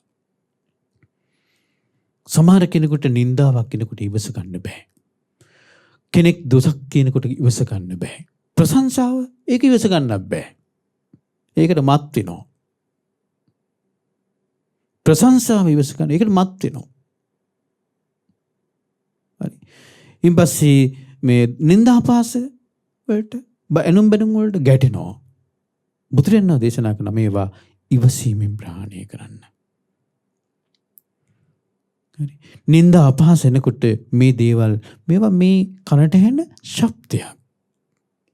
ඒතර යම් කිසි කෙනෙක්ගේ වචනයක් බැනුමක් බවට පත් කරගන්නේ මම. නැත්නම් ඒක කනට ඇහෙන ශබ්දයක් විතරයි. ඒක බැනුමක් බවට පත් කරගන්නේ මම. සමහර විට ඔබට නැද්ද අත්දැකීම් නැද්ද? දැන් ඔන්න කෙනෙක් කතා කර කර ඉන්න තැනින් අපිට යන්න වෙනවා. යනවා. ඒතර ඒ දෙන්න සමහරට වෙන කෙනෙකුට බැන බැන ඉන්නවා.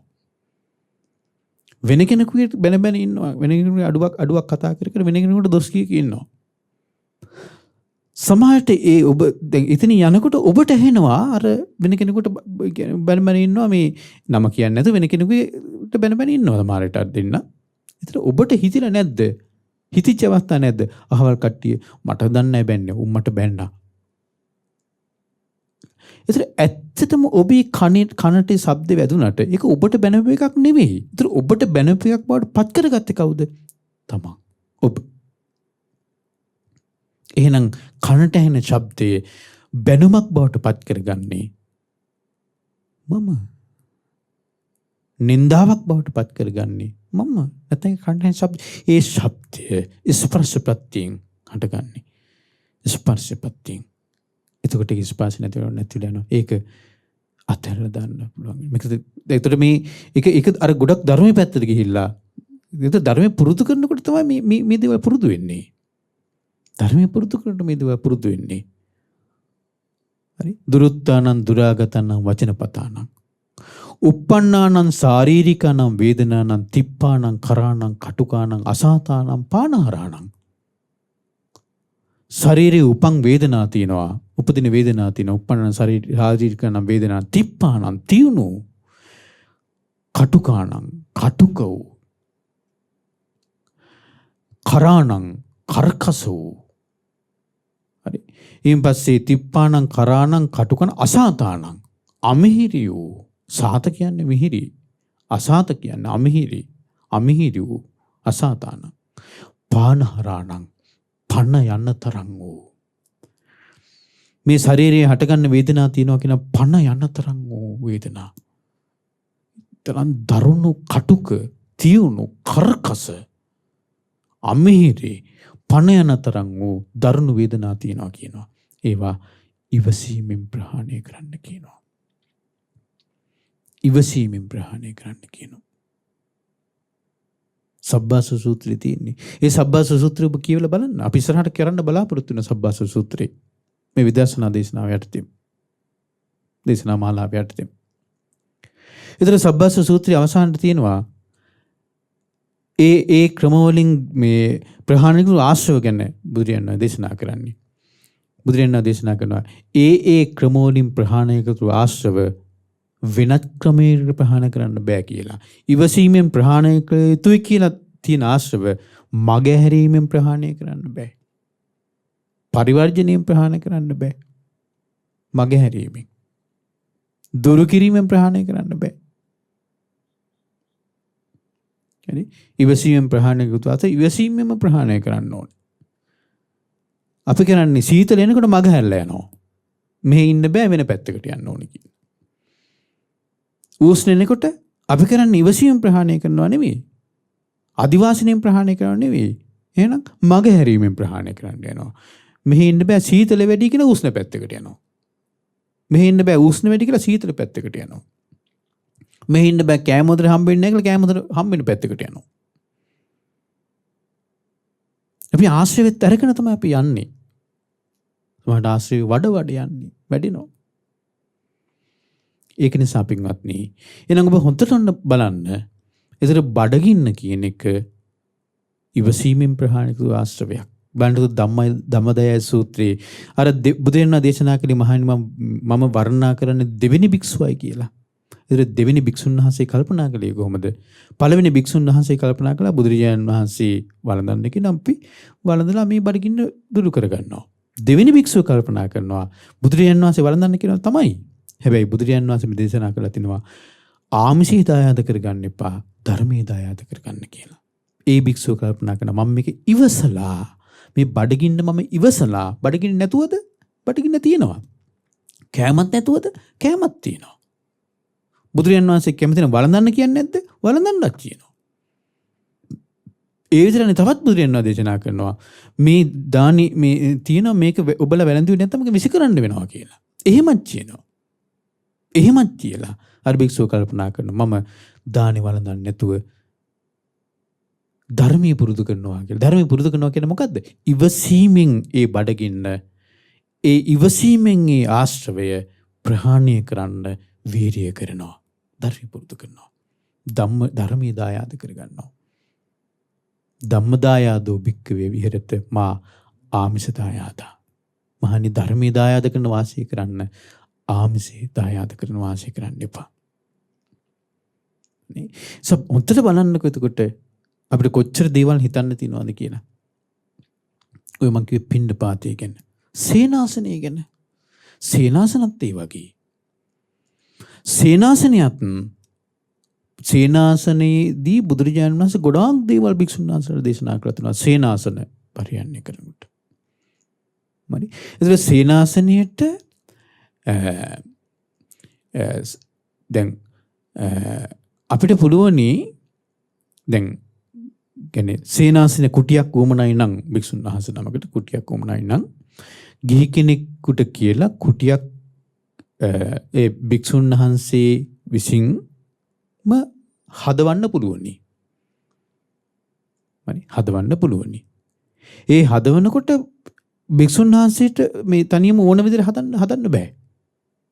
සංඝයාගෙන් මේ කුටිය සම්මත කරගන්න ඕනි. උපසම්පදා භික්ෂුන් වහන්සේලාගෙන් කුටිය සම්මත කරගන්න ඕනි. කුටි බිම සම්මත කරගන්නවා කියලා එකක් තියෙනවා. ඒතර මේ සම්මත කරගන්නකොට උපචාර නැති වෙන විදිහ. කියන්නේ සාමාන්‍යයෙන් කුටිය වටේ තියෙනවා. කුටිය වටේ ගැලක් යන්න පුළුවන් මට්ටමට කුටිය වටේ වට තියෙන්න ඕනි.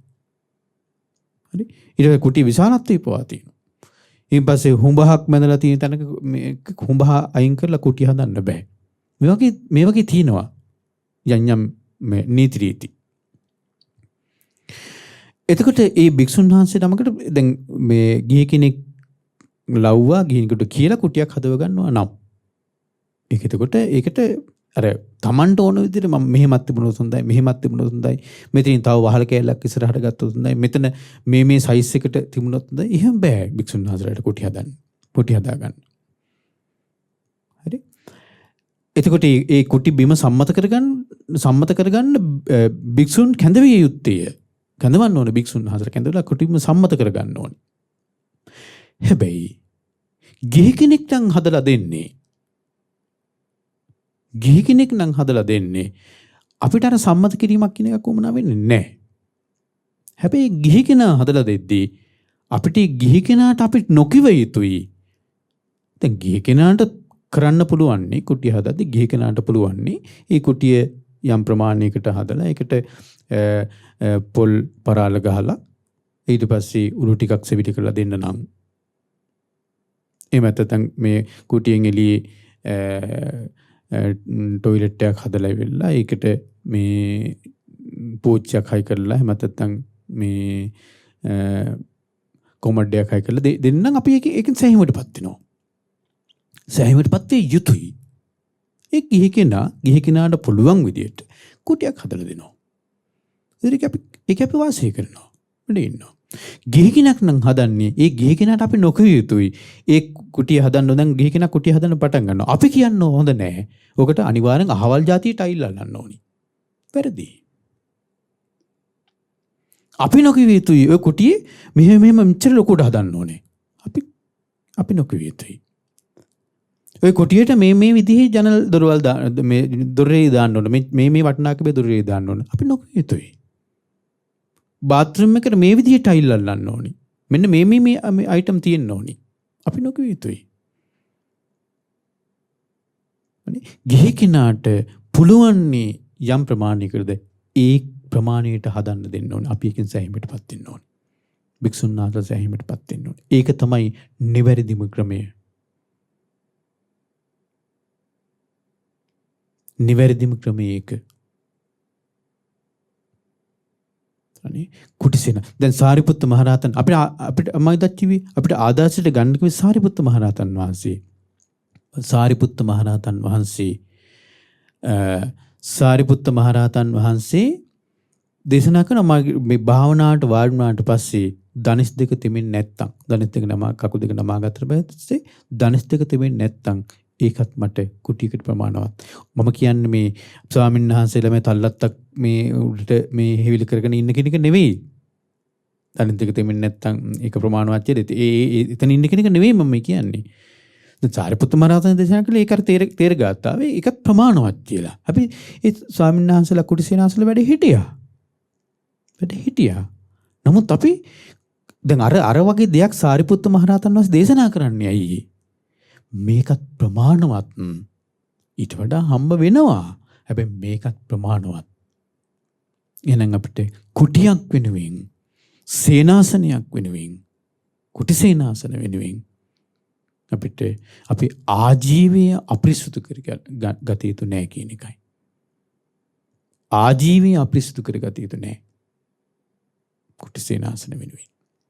දැන් එදා බුදුරජාණන් වහන්සේ භික්ෂුන් වහන්සේලා සමග චාරිකාවේ වඩිනවා. එක තැනක වාසය කරේ මාස 3යි. මාස 3 මාසේ. මට මාස 4 මාසේ. වැසි 4 මාසේ එක තැනක වාසය කළේ. සමහරට මාසෙකට අවුරුද්දකට මාස 8ක්ම චාරිකාවේ වඩිනවා. ඒතර චාරිකාවේ වඩිද්දී සමහරට එක තැනක ඉන්නේ දවසයි 2යි. දවස් 3-4 එක තැනක වාසය කරන්නේ. ඒතර එක තැනක වාසය කරද්දී අපිට වඩිනවා සමහරට ස්වාමීන් වහන්සේලා 500 නමක්. ඕනතරම් තියෙනවා දේශනාවල ස්වාමීන් වහන්සේලා 500 නමක් වැඩියා. ස්වාමීන් වහන්සේලා 1000 නමක් වැඩියා. හරි මේ වගේ අවස්ථා කොච්චර තියෙනවද? ඒතර චාරිකාවේ වඩිද්දී අපි හිතමු පාගමනින් වඩින්නේ. වාහන නැහැ. කෝච්චි නැහැ. අශ්ව කරත්තවල යන්නේ නැහැ. පාගමනින් යන්නේ. ඒතර පාගමනින් වඩිද්දී අද මෙතනින් පටන් ගත්තා නම් අද හෙට වෙනකොට කිලෝමීටර් 4-5ක්. ඇයි මොකද උදේ දානේ හොයා ගන්න ඕනි. ඊපස්සේ දැන් උදේ වරුවේ පිණ්ඩපාතේ කරගෙන ඒ ටික වළඳලා පිණ්ඩපාතෙත් මේ ගෙදරට යනකොට ගෙදර මේ සදීප හැදී ඉන්නවද 500 නමකට දාන දෙන්න? නෑනේ. ඔබ හිතන්න බලන්න 500 නමක් නම් වඩින්නේ යම් ගමකට පිණ්ඩපාතේ වැඩියට පස්සේ ඒ ගමේ 509ටම පින්ඩපාතේ බෙදන්න එපේ. අපිට නිකන් මේක සරලයි කියලා හිතුවා. දැන් අපි දන්නේ පින්ඩපාතේ නකොට මේ රාජමාලිගාවෙන් මේ පින්ඩපාතේ arrange කරලා තියෙනවා 509කට දෙන්න. අපි එහෙමනේ චිත්‍ර මවාගෙන තියෙන්නේ. අපි චිත්‍රවල අඳින්නෙත් එහෙමනේ. භික්ෂුන් වහන්සේලා පින්ඩපාතේ වඩිද්දි 509ක් අපි අඳින්නෙත් එහෙමනේ චිත්‍රවල. අඳින්නෙත් රාජමාලිගාවගේ මාලිගාව තියෙන. එතකොට එතනින් භික්ෂුන් වහන්සේලා පින්ඩපාතේ වඩිනවා ලස්සනට ඇඳගත්තු රාජකුමාරිකාව වගේ ඇවිල්ලා දාන මේ පෙළට තියාගෙන බෙදෙනවා. අපි එහෙමනේ අපි චිත්‍රවල අඳින්නේ. හැබැයි ඕක නෙමෙයි ඕක ඔහොම තිනු අවස්ථාවක් වෙන්නේ නැති. හැබැයි ඕක හැමතැනම ඔහොම නෙවෙයි. මේ දුප්පත් ගම් මැදින් මේ වඩින්නේ. හැමතැනම රාජමාලිගා තියනවාද? හැමතැනම සිටු මාලිගා තියනවාද? හැමතැනම නාගරිකද? නෑ. දුප්පත් ගම් මැදින් වඩින්නේ. ඉතින් දුප්පත් ගම් විතර යන ඒවා බෞද්ධ බුදුරජාණන් ශ්‍රාවකයෝ හිටපු ගම් ඔක්කොම නෑනේ. බමුණු සමාජයේ බුදුරජාණන් වහන්සේට බැන ශ්‍රාවකයන්ට බැන ඉතින් එවැනි ගම් මැදින් වඩින්නේ. ඉතින් 509ක් වඩිද්දී ඒ 509ට පින්ඩපාතේ හොයාගන්න එක පවා කොයිතරම් දුෂ්කර වෙන්නේ නැද්ද? හිතන්න බලන්න කොච්චර දුෂ්කර වෙන්නේ නැද්ද පින්ඩපාතේ හොයාගන්න එක. ඉතින් උදේවරු පින්ඩපාතේ හොයාගන්න ඕනි.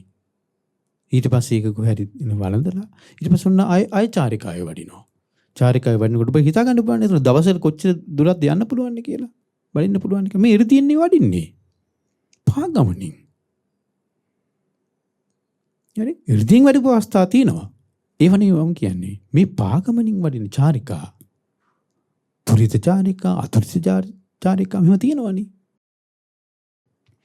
එතකොට මේ වඩිනකොට දැන් අපි තුන් කිලෝමීටර් 3ක් හරි 3-4 අපි 5ක් කියමුකෝ. එතන 5න් ආපහු රැ නවතින්න ඕනේ. එතන ආපහු තිබ්බද කුටි 500ක් හදලා. ආපහු කුටි 500ක් හදලා තිබ්බද?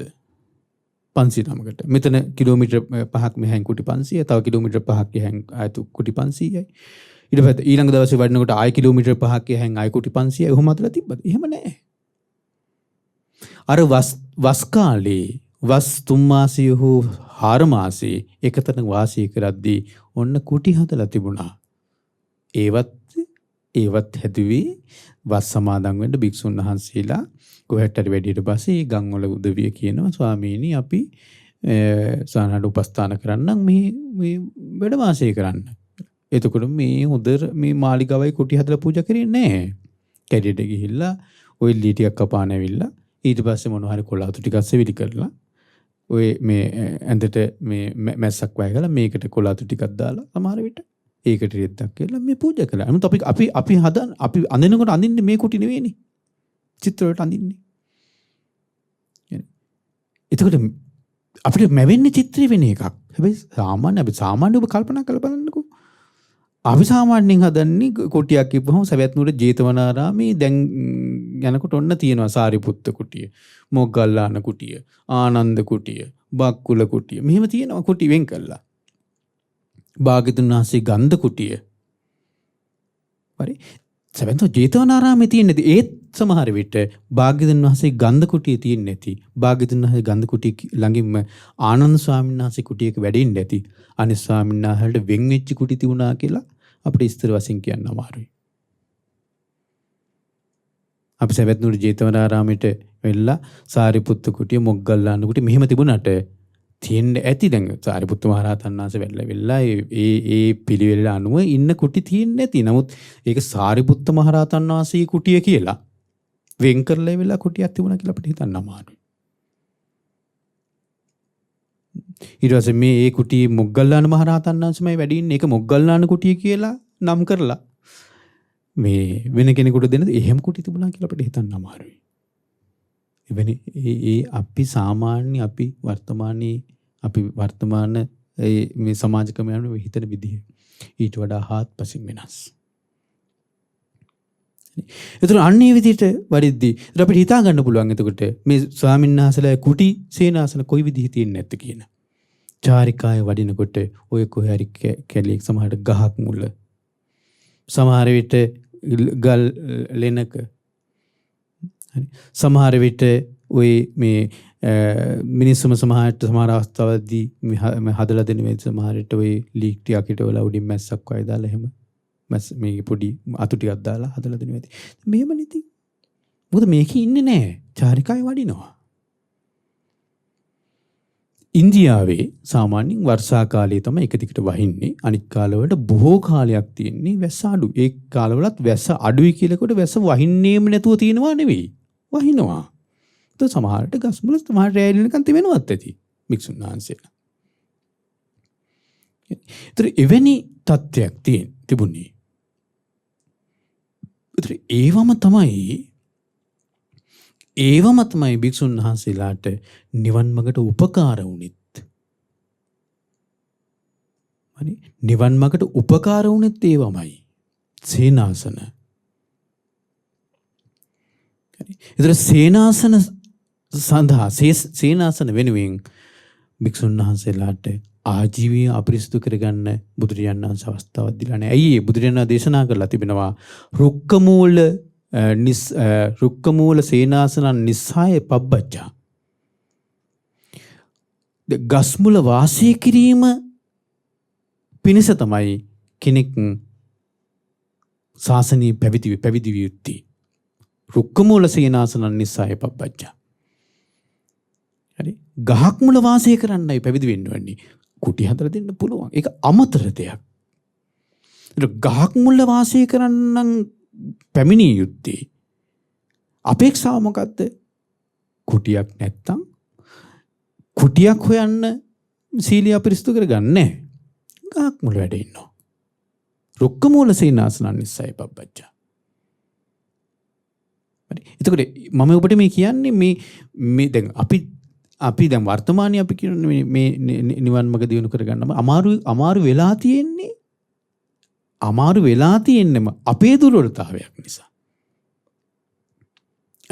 තියෙන්නම අපේ දුර්වලතාවයක් නිසා. ඒතර අපි ආපහු හැරිලා බැලිය යුතු නැද්ද? බුදුරජාණන් ශ්‍රාවකයෝ විදියට අපි ආපහු හැරිලා බැලිය යුතු නැද්ද? මොකක්ද අපේ තියෙන දුර්වලතාව කියලා? ඒතර ඇත්තටම පිළියම් නැතිවද? පිළියම් තියෙන්න පුළුවන් සමහර දුර්වලතාව වලට. නිවැරදි කරගන්න පුළුවන් දුර්වලතාව තියෙන්න පුළුවන්. හරි. ඒතකොට ඒ යම් මට්ටමකට හරි ධර්මයේ යල්පැන යන්නේ නැහැ. ධර්ම විනය යල්පැන යන්නේ නැහැ.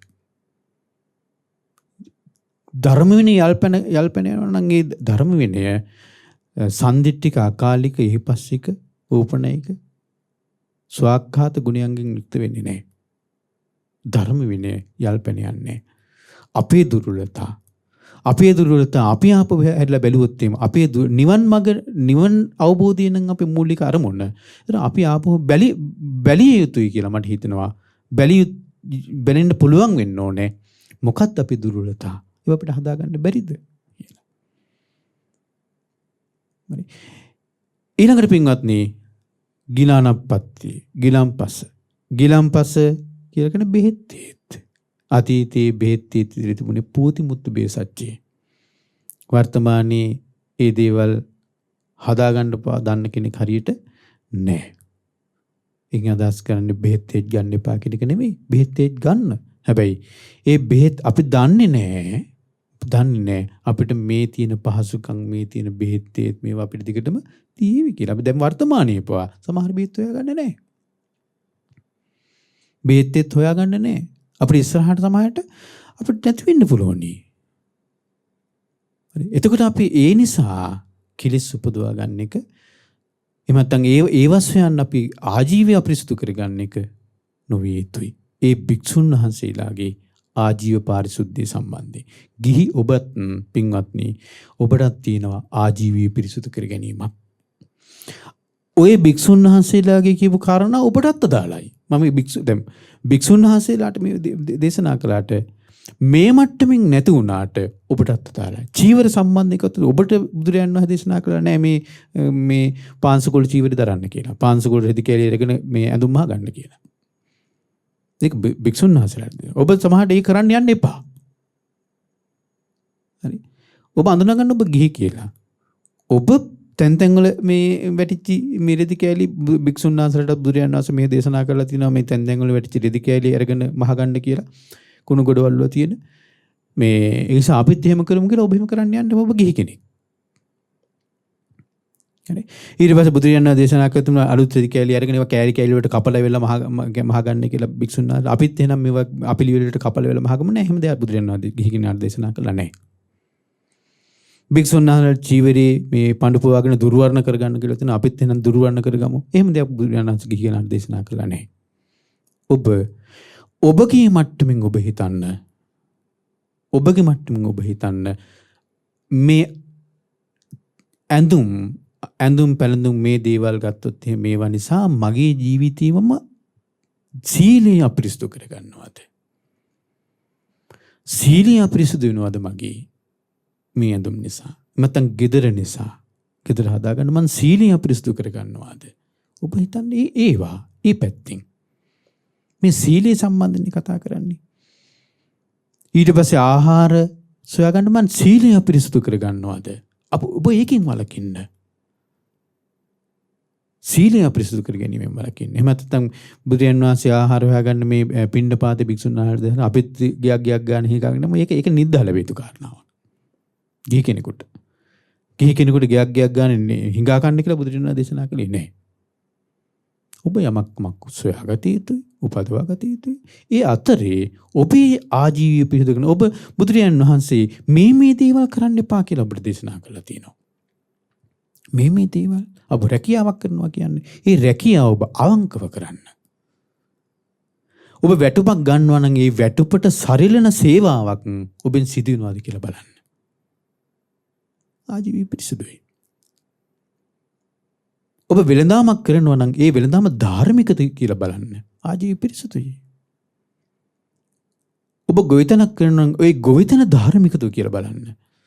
පිරිසුදුයි. ඔබ ස්වයං රැකියාවක් කරනවා නම් ඒ ස්වයං රැකියාව ඔබ ධාර්මිකවද කරන්න කියලා බලන්න. ඔබ යමක් නිෂ්පාදනය කරන ඒක ඒ නිෂ්පාදනය කරන හොර කරන්නේ නැතුව හොරමර කරන්නේ නැතුව ඔබ අවංකව නම් කෙනෙකුට ඔබේ නිෂ්පාදනය දෙන්නේ. ඔබේ පිරිසුදුයි. හරි. වංක බවින් දෝෂණයෙන් ඔබට සල්ලි ඕන තරම් හම්බ කරන්න පුළුවන් වෙන්න පුළුවනි. හැබැයි ඔබ එසේ නොකළ යුතුයි. අන්න ආජීවය පිරිසිදු කරගන්න විදිය. ඔබ. හරි. ඒක නිසා හොඳට කල්පනා කරන්න ගිහි ඔබටත් තියෙනවා ආජීව පාරිශුද්ධ සීලය. හරි. ඊන් පස්සේ ඔබට කැපනේ සත්ව වෙලඳාම මස් පිණිස සත්ව වෙලඳාම ඔබට කැපනේ. අවියායුධ වෙලඳාම ඔබට කැපනේ. අවියායුධ කියලා කිව්වේ මේ ඔය මිනිස්සු මරන්න සත්තු මරන්න පාවිච්චි කරන අවියායුධ. එහෙම නැත්නම් ඔය උදුළු පිහි ඒ වගේ දේවල් ඒවා කුසි උපකරණනේ. අපි ඒවට ආයුධ කියලා කිව්වට ඒවා කුසි උපකරණනේ. ඒ වගේ උපකරණ නෙවෙයි මම කියන්නේ. අවියායුධ වෙලඳාම ඔබට කැපනේ. වසවිස වෙලඳාම ඔබට කැපනේ. හරි. ඊට පස්සේ ඔබට අකපයි හොරට කිරණ එක ඔබට කැපනේ. හොරට මනින්න එක ඔබට කැපනේ. ඒ වගේ දේවල් කැපනේ. ඒවා අකපයි.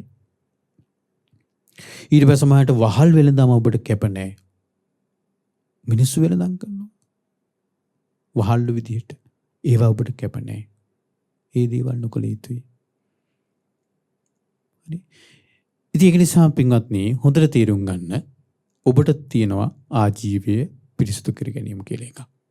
ඒතර ඒවා සීලයට අයිති ඒ ආජීවය පිරිසුදු කර ගැනීම කියන එක සීල. නමුත් අපි සාමාන්‍යයෙන් පින්වත්නි මම දැන් මේ ටික මම ගොඩක් විස්තර වශයෙන් කරන්නේ මේ සීලය ගැන. ඔබ සීලය කියලා අපි අඳුනගෙන තියෙන්නේ අර සිල්පද විදිහට තියෙන එක. දැන් ඔබ පංචශීලය සිල්පද 5යි. ඊට පස්සේ සමහරට ඔබ රකින්න උත්සාහ කරන සමහරට මේ ආජීවාෂ්ටක සීලය. එතන සිල්පද 8යි. ඔබ රකින්න උත්සාහ කරන සමහරට අෂ්ටාංග උපෝස සීලය. එතන සිල්පද 8යි. ඔබ රකින්න උත්සාහ කරන සමහරට දස සීලය, ගිහි දස සීලය. එතන සිල්පද 10යි. ඔබ සිල්පද වශයෙන් තියෙන ඒවා තමයි ඔබ සීලය කියලා සලකන්නේ. ඔබ මේ ආජීවය කියන සමහරට ඔබ සීලය ගැන එච්චර මේ විදිහට සලකන්නේ නැහැ. ආජීවයේ. නමුත් ඒවා සීලයට අයිති. හරි? ආජීවයේ පිරිසුදු කර ගැනීම සීලයට අයිති. ඒ නිසා ආජීව පාරිශුද්ධ සීලය ගැන ඔබ හොඳට කල්පනා කරන්න ඕනේ. ඉන් පස්සේ අපිට තියෙන්නේ ප්‍රත්‍ය සන්නිසිත සීලය. ප්‍රත්‍ය කියලා කිව්වේ අපිට ලැබෙන දේවල්. ප්‍රත්‍ය. සන්නිසිත කියලා කිව්වේ ඒවා මනාකොට ඒවා ඇසුරු කිරීම. හරි. සන්නිසිත සීලය. ඒ ලැබෙන ප්‍රත්‍ය මනාකොට ඇසුරු කිරීම. පරිභෝජනය කිරීම. ඒක සීලයට අයිති. සීලයට දාලා තියෙන්නේ. ඒතර ප්‍රත්‍ය කිව්වේ දැන් මේ ගිහි පැවිදි කෙනෙකුට නම් සිව්පසය, චීවර, පිණ්ඩපාත, සේනාසන, ගිලනාපත්ති. එතකොට මේවා නුවණින් සලකලා පරිභෝජනය කරන්න කිව්වේ. පටිසංකා යෝනිසෝ හොන්දට නුවණින් සලකලා බලන්න. එතන හැඟීම විතරක් නෙවෙයි. හොන්දට නුවණ මෙහෙवला කරන්න කියනවා.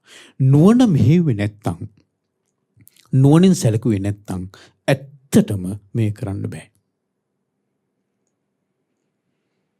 දැන් ගන්නකෝ චීවරය ගන්න.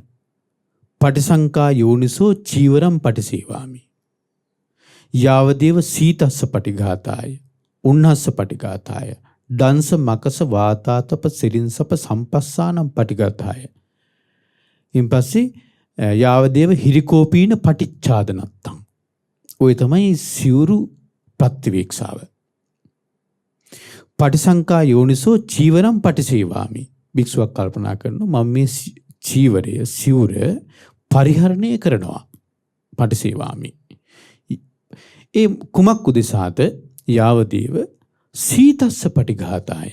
මට මේ සිවුරෙන් සීතලෙන් ආරක්ෂා වෙන්න පුළුවන්. සීතස්ස පටිඝාතාය. උන්නස්ස පටිඝාතාය. උෂ්ණෙන් ආරක්ෂා වෙන්න පුළුවන්. සීතස්ස පටිඝාතාය, උන්නස්ස පටිඝාතාය. දංස මකස වාතාතප සිරින්සප සම්පස්සානම් පටිඝාතාය. මැසි මදුරුවන්ගෙන්, අවුසුලකින්, දුහවිල්ලෙන්, හරි, මේ වගේ දේවලින් ආරක්ෂා වෙන්න පුළුවන් සිවුර නිසා. යාවදේව හිරිකෝපීන පටිච්ඡාදනත්තං.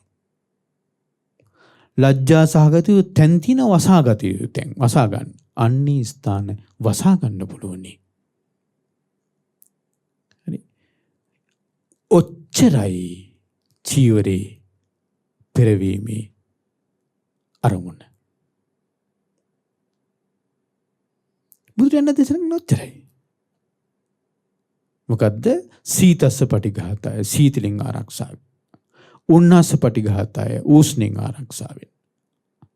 දංසමකස වාතාතප සිරින්සප සම්පස්සානම් පටිඝාතාය. මැසි මදුරුවන්ගෙන්, අවුසුලකින්, මේ වලින් දුහවිල්ලෙන් ආදී මේ වලින් ආරක්ෂා වෙන්න. යාවදේව හිරිකෝපීට පටිච්ඡාදනත්තං. ලජ්ජා සහගත ස්ථාන, වසාගත යුතු ස්ථාන වසා ගැනීම වෙනස. ඔච්චරයි. ඉතින් මෙතනින් එහා අරමුණක් සිවුර නිසා තියෙනවා නම් එහෙම නැත්නම් සිවුර පුරව ගත්තාම මම ලස්සනයි. අර්ථය බැහැරයි. සිවුර පුරව ගත්තාම මට ඕන තැනකට කිසි බාධාවක් නැතුව යන්න පුළුවන්. අර්ථය බැහැරයි.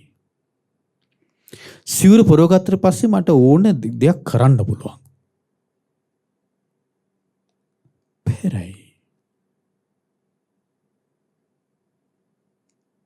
සිවුර පුරවන නිසා මට වාහනේ වේගෙන් යන්න පුළුවන්. වාහනේ යන්න පුළුවන්නේ පැයට කිලෝමීටර් 80ක නම් සිවුර නිසා ප්‍රශ්නයක් නෑ. ඕන වේගෙන් යන්න පුළුවන්. අර්ථය බැහැරයි.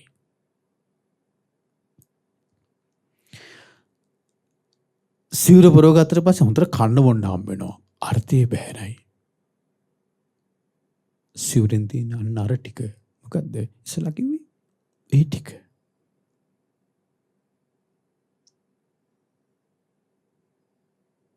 මේක අරහත් ධජය. ඒ අරහත් ධජය කියලා කියන්නෙම මේ සිවුර පුරෝගන්න විතරයි රහතන් වහන්සේ නමක් විදිහට ලෝකේ වැඩ සිටිය හැක්කේ. රහතන් වහන්සේ නමක් විදිහට වැඩ සිටිය හැක්කේ. සිවුර පුරවගත් භික්ෂුන් වහන්සේ නමක් අරහත්ත්වයට පත් වුණොත් රහතන් වහන්සේ විදිහට වැඩ ඉන්න පුළුවනි. ගිහි කෙනෙක් සුදු ඇඳුම් පිටින් ගිහි ඇඳුම් පිටින් අරහත්ත්වයට පත් වුණොත් ඒ ස්වාමීන් වහන්සේ ඉක්මනින් පැවිදි වෙන්න ඕනි. ඒ රහතන් වහන්සේ ඉක්මනින් පැවිදි වෙන්න ඕනි. ඇයි ගිහි ඇඳුම් පිටින් තියා රජ ඇඳුම් පිටින්වත් රහතන් වහන්සේ නමක් විදිහට වැඩ ඉන්න බෑ.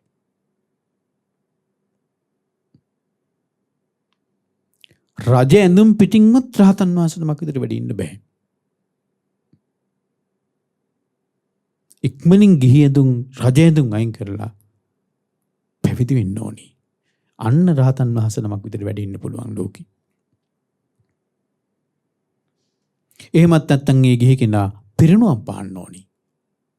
පැවිදි වෙන්න අවස්ථාවක් නැත්නම් පැවිදි වෙන්න වාසනාවක් පිනක් අවස්ථාවක් නැත්නම් පිරිනුවම් පාන්න ඕනි. ඒක නිසා මේකට කියනවා අරහත් ධජය කියලා. රහතන් වහන්සේ නමක් ලෝකී වැඩ ඉන්නේ මේ චීවරෙන් විතරයි. චීවරේ පුරවගෙන විතරයි. ඒතට එබඳු චීවරය ඒ නික්ලේශී උත්තමයන් වහන්සේලා විදිහට ලෝකී වැඩ ඉන්න ඒ අරහත් ධජය ඒ සිවුර ලාමක දේවල් උදෙසා යොදා ගන්නවා නම් එය අකැපයි. එය නොකළ යුතුයි. එහෙනම් අන්න චීවරය පුරව ගැනීමේ චීවර පාවිච්චි කිරීමේ සැබෑ අර්ථය බලනවා.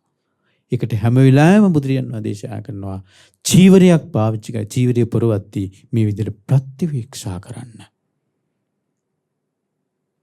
නුවණින් සලකලා බලන්න මම චීවරය පුරවන්නේ මොකටද කියලා.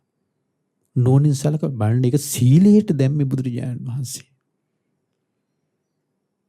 සීලයට දැම්මේ බුදුරජාණන් වහන්සේ. චීවර පිණ්ඩපාතේ පිණ්ඩපාතෙත් එහෙමයි. මේ මම ඉස්සලා කිව්වේ ආහාර ගන්නකොට මෙන්න මේ ටික අපිට ඕනේ කියලා. විශේෂයෙන් භික්ෂුන් වහන්සේ නමක් ආහාර ගන්නකොට මොකද්ද? පටිසංකා යෝනිසෝ ආහාරම් පටිසේවාමි. මම මේ ආහාරය ගන්නවා. හරි මම මේ ආහාරය ගන්නවා. මොකටද? නේව දවාය ජවයේ පිණිස නෙවෙයි. න මදාය මදේ පිණිස නෙවෙයි. මේ විදිහට ජවයේ පිණිස නෙවෙයි, මදේ පිණිස නෙවෙයි, මේ ශාරීරිය සරස ගන්න නෙවෙයි, අඩු ටෙම්පරෝ ගන්න නෙවෙයි. එහෙමත් නැත්නම්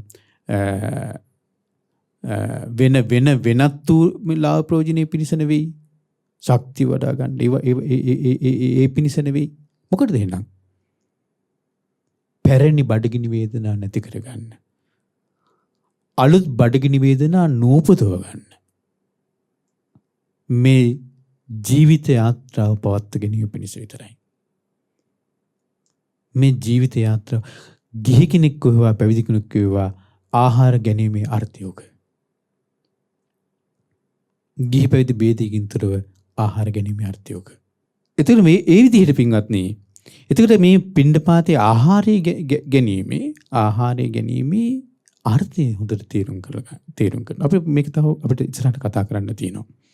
අපිට මේ ප්‍රත්‍යසන්නිසිත සීලය අපි තව මං හිතන්නේ ලබන ඊළඟ දේශනාවේදී අපි නැවත කතා කරන්න තියෙනවා. ඉතින් අද අපි කතා කළේ විශේෂයෙන්ම මේ සීලය ගැන ගොඩාක් ඔබට කතා කරන්නේ. ගොඩක් මේ විදර්ශනා ධර්ම දේශනා මාලාවේ මුලින් ඉඳන් අපි කතා කළේ ගොඩක් දුරට අර විදර්ශනා කරන්න ඕන කියන දැන් පංච උපාදානස්කන්ධය ගැන පටිච්චසමුප්පාදේ හට ගැනීම. මේ දේවල්.